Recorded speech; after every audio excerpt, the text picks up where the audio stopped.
रखलो पुरानी के सपना दिखा के, ओला बोला के चलनी हम हो राजा जी माई के।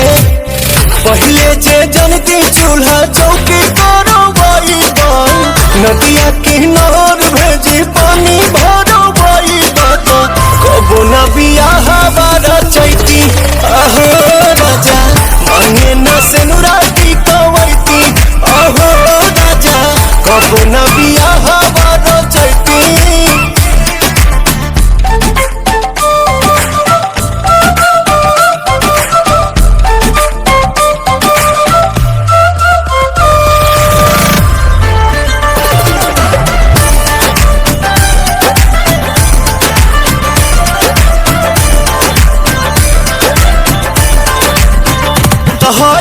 साड़ी दिहल पापा जी के, गाड़ी दिहल पापा जी के। जौना पर घूमी तू ऐस करेला, कबहू खर्च नहीं कैस करेला।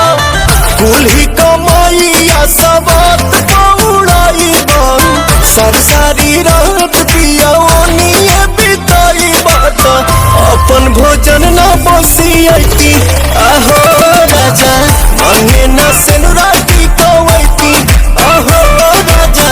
कबो न बियाह बारा चैती।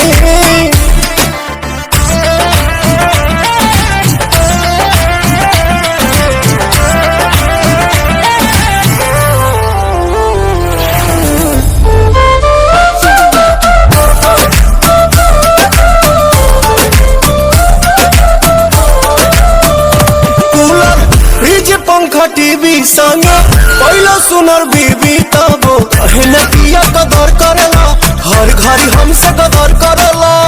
जननी न पवन पिया न सताई बन, मेकअप से कप खाती हटा न रोई बात।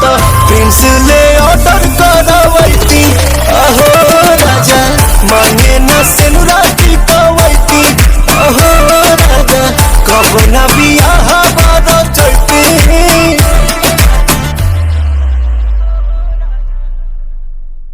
कबो न बियाह बारा चैती आहो राजा, मांगे न सेनुराती कवैती आहो राजा।